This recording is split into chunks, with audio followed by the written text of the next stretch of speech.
Hello. So part 2 ni sa kadtong akong processing sa akong US tourist visa, no. So sa last nga part kay nahagbong ang peg. So karon kay kuan naman kanang nakatuon naman ang peg in 20 mga few months later lang ana ni nag-file na sad ko og balik, no. Nag-uol ko kadiyot pero paghuman kay gi-cancel sa akong goal kay wa tay mahimo ana. So nag-file dayon ko og kuan, gi-apply dayon ko balik og kanang US visa. Mga late 2012 na or 2013. Same process gyapon ato ko silang online.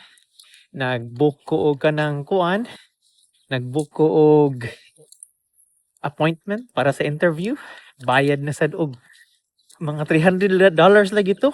Unya pagkuman akong bayad, schedule na, interview na. So this time mga around December man siguro ni akong interview or November something or sa January. Oh, January 2013. No, so mo na to 2013 na. So mo na kuan ako dito kanang nag-interview na. So yeah, to same thing, yeah, to gyapon ko og kanang a day before. Unya ato ko sa akong hotel this time dili na Kabayan Hotel. Lain ang hotel. Kanang atbang gyud mismo sa kuan. Atbang gyud mismo sa um US Embassy kay aron duol-duol ra Kabayan layo man kay nya. Maghuwat ko sa ko ang ride. Halos libre nga ride man ang Kabayan padong sa US Embassy pero ang kuan ginang hotel nga nasa atbang lakon ra gyud nimo. Laktod pa ka istorya sayo sa buntag ana. Ya doon din ko sa US Embassy. Nya lakaw na dayon ko. Nya paglakaw na ko, galing niya ko dito og dugay kaayo. Nya kog dugay nya. Mo to gipasod na ko. Nya na ko sa area nga katong check upon imuhang kuan ba. Imuhang mga butang. Kay naghuwat naman kog dugay sa pagsuod pa lang daan. Kay kinahanglan nga pag check up kay kuan na kanang tawag ana musod na dayon ko nya karon kay nitingog man ang alarm. Pagtingog sa alarm kay naaman day sa akong bulsa nga akong cellphone. Kalimot mo kog bilin. Sa first ng application, okay kay to kay hinumduman ko nga ibilin. Kani kay wala ko gibilin nadama to unsang pagkahitabuan da. Ni malas jud kay to gyud. So mao na ko yun ang guard nga sir. Dili gini pwede nimo ipasudlon imo kung bisag bisan nimo pwede ibilin. So wa kay kabilan. Imo gyud nang iuli dito sa imong hotel. Unya naka-realize ko nga kumudagan pa ko sa hotel. Too late na ko. Kay imagine ba mo nga ako ang gibilin ang ako ni gawas ko sa US Embassy. Nakita ko na nga na maligya og kanang kilid-kilid ba na maligag pagkaon. Hibaw ba mo nga gibilin ako ang cellphone sa maligya og pagkaon? Nga kanang bitong tudtud gibilin ako nya akong giingnan nga kanang ibilin ko niya akong cellphone nimo bi nya akong cellphone at that time kay high-tech mo sa tag phone sa una ng mga panahon na. So ningon ko nga ibilin ako akong cellphone nimo bi kanang ningon na ang babay, sige sir tagay lang ko guan sir, tagay lang ko og 500 ningon ang babay. Yan ko nga sige tagaan tag 500 ha. Tagaan pati ka og kanang kuan, tagaan pati kag extra kung makapasar ko. Ningon siya, sige sir, magampo ko sir nga makapasar ka. Lian ang katong kabay. Pero deep inside mo na akong mabuang. Kaya imagine ka, ibilin mo imong cellphone og imong pitaka. Gibilin gyud ako niya ang akong cellphone og pitaka niya. Ingon siya, sir, abihin pitaka sir tanaw sir kung naabay kwarta kay aron di ka makaingon nga kuan. Di ka makaingon nga akong gikawatan. Natanawa imuhang mga kuan, imuhang mga tawag ana, imuhang mga kanang cards kung nabay mawa kay aron wala siya sabit ba. So tagaan ako siya 500. Nya ako siyang nya ko nga sige no, bahala na lang kan akong pitaka og akong cellphone. Bahala na lang ka, ako na lang ni ihatag niya. So akong gihatag niya akong duha gyud tus nako sud sa US Embassy. Kaingon ko sa galingon nga that is the dumbest thing that I did sa akong tibuok kinabuhi.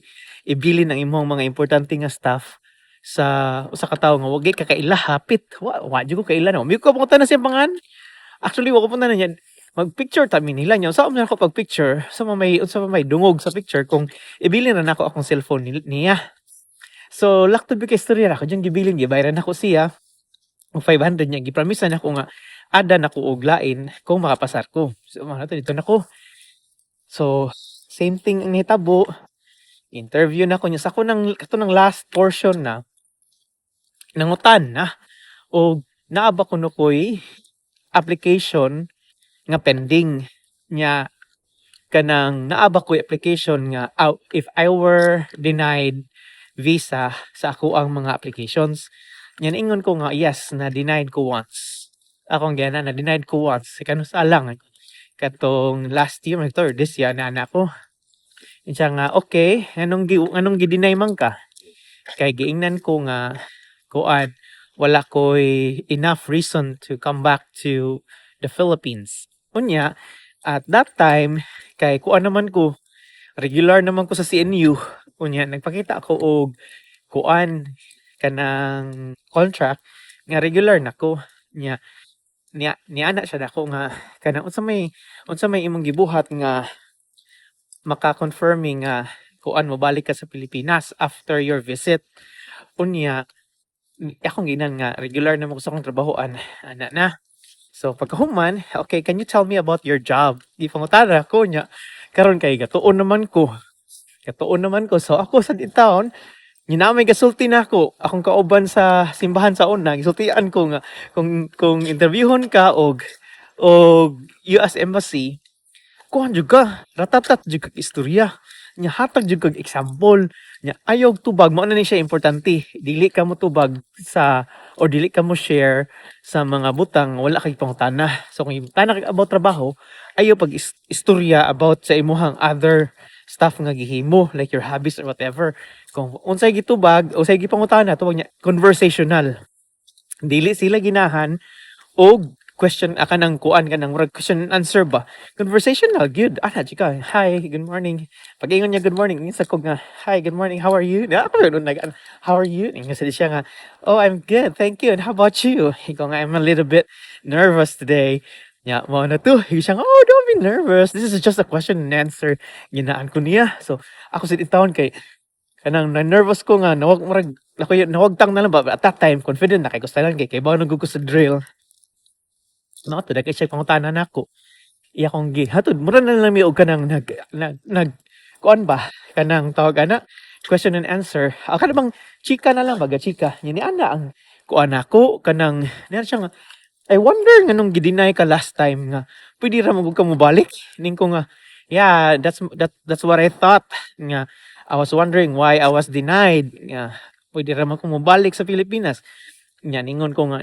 but he said that according to the contract I am no employee relationship siya oh that might be a reason nya kung ginahan nga you know what these things are subject to like who is interviewing you nan ana siya ba ako sang gicharcharan gitsubahan sa nako kay kibaw na ka chuba sa kay tani ko nga oh yeah because everybody has different perspective and I think I was too timid at that time anay ko la so lami na kayo mo ang chuba sige na mig chuba niya I think sa sige na mog chuba murag nakalimot na siya mga question ng pangutana nya ako sad kay kuan kay ko kanang murag ayo jud pakita nga na anxious ka kay makitaan gyud na nila nya naan dito nakakita mo kung mga thermal cameras dito.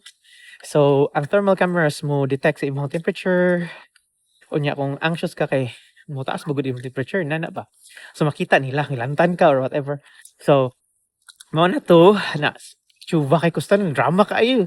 Kuan gyud kanang radyo ko kanang nag-answer og kanang kuwang na lang maingon ko and I thank you. Nya prepared gyud tong ako ang kuan prepared gyud tong ako ang nya ayo pag kanang even if kanang coached ka ayo gyud pa ipalabas nga naa kay gi-memorize ka isla ginahanan na that's what I said nga kinahanglan ka ng kuan gyud ka ng conversational ingon na kung mag-interview ka sa kanang mga inana ba mag-join ka mga interview ng inana dapat jud dili ka murag nag-memorize dili ka na sige tan-aw sa kuan ba bungbong sikag tan-aw sa mga tiki nga nangagi straight gyud ka tan-aw sa imong kaistorya unya conversational gyud nga maki-converse jud ka nga hi anana unya na ko na learn ningon siya during my interview ningon siya nga if something sounds like nonsense para nimo Like for example, katong giingnan ko nga they didn't find anything nga any indicators nga mobalik ko sa Pilipinas. Niya na kay tourist man to siya nga visa. Niya na sila nga kanang kuan pwede jud ka mo mangayog explanation, pwede ka mo refute gani niya na nya human mara to kung I didn't know that ana day ko chuva sad gud pa inang jud ka mo chuva kay basta tubangan ka sa mga nag-interview nimo conversational nya kuan jud ka descriptive mo na nindot nga kuan style descriptive man akong gibuhat didto nya smile jud ko wa jud ko napakita nga nangana ako ang kuan uog akong ngabil nga nakuyawan jud ko sige good sang kamot kiba ko sa ako ang position sa akong kamot gibutang nako on top sa lamisa sa kuan sa nag-interview nako nya mao to nya human kay di mo ko stop og sulti di mo ko stop og kanang sige chuchu kay kibaw na kagingnan ko nga tabi gyud ka dom sa ananan bla bla bla sultian sa ko atong sa tinagsulti nako so mo sa lang gibuhat kibaw ka giingnan ko sa kato akong kaistorya atong nag-interview nako marang kaistorya na hinon interview nako you know giingnan ko niya nga you know what? Stop talking. Kinar ko niya. Can you stop talking? Niyan, abitaw siya na ako. Can you stop talking? Kung nakuyawan ko, oh my God, basin hagbong nasad ko ani. Siya, anak siya nga, can you stop talking? I'm already giving you your visa. Niyan siya. So, you don't have to talk a lot. Ira yung ga-joke ra gud siya gud human katawa din siya ning ko oh thank you so much I really thought that I'm failing today nya ningon siya what made you think ning ko nga I was just anxious sa kipig ko tataka rin ingnan ning ko nga nagaako katong papel giingnan ko nga ako ning kuhaon imuhang kuan imuhang tawag ana imuhang passport nya send nako nimo sa ngadto sa Cebu. Oh, di human na. Lakaw dayon ang pig. Pag human ako kuha sa papel, ito na yung papel. Pag human ako ka ng pirma-pirma, lakaw da ang pig. Way lingi-lingi. Kay mulingi ka. Taugon niya kag balik. Ingno niya ka nga. Wait sa, naam din ni kuwang no. Way lingi-lingi. So, lipay kay kustanan. Pasara ko. So, karon ang akong problema, ang akong cellphone. Noon sa na to akong cellphone, no? So, ang akong cellphone, ang nahitabo sa akong cellphone, kay pagawas nako nagid to gihapon ang katong babae. Naghuwat gyapon siya nako. Nya ningon siya nako nga, "Sir, kumusta sir? Unsay nahitabo nimo sir?" Ningon ko nga, "Kanang ti nakapasar ko ti so nihag intawon ang tiguwang nako." Dito to nagpatunay nga ang kuan kanang mga honest nga mga Pinoy naa pa gihapon bisan sa mga lugar nga wala ka nga nag-expect ba nga napay honest. Honest ka itong babae. Lipay kay ko niya gyud niya. I was so pleased. Gitagaan ako siya og kuan. Another 700. Lipay man ko niya as in honest kayo. Nya taga siya abi ang bitaka sa kita na siya kung naay binawa. Wa minawa ko. Tagaan nag kasi mag-withdraw sa ko ha. So nag-withdraw ko. Tagaan ako siya og kuan. Another 700. Nalipay in taon to siya. Tiguwang naman to sila. Lipay in taon siya. So mao to ang pagpasar nako sa akong US visa. Ang ako ro yung tip nga mahatag ninyo is be relax, be prepared, don't look anxious, tug og sayo. Unya, it like a conversational style. Unya, smile as appropriate, look into the eye, kay mura kag weirdo kaayo nga di ka tanaw sa mata. Unya, relax lang. Yan na kung masayop ka, mo kung kag apology, inana niya kung ay nonsense nga nakita nimo like for example, wala pag ka tubag kay gi-cut off na kanya human kay kuan na ka gitataka na kag kanang denied so ayaw ka hadlok og sulti nga kuan ayaw ka hadlok og sulti nga kanang tawagan na unsa may reason nga nung na-fail ko karon kanang insufficient ba ang akong mga documentation nya kanidi nga document unsa man di ni siya ana pwede ra jud ka mo istorya daw ana di ra jud na sila malain so mo to ang istorya sa ako ang US tourist visa nganong akong gihagbong o nganong nakapasar ko balik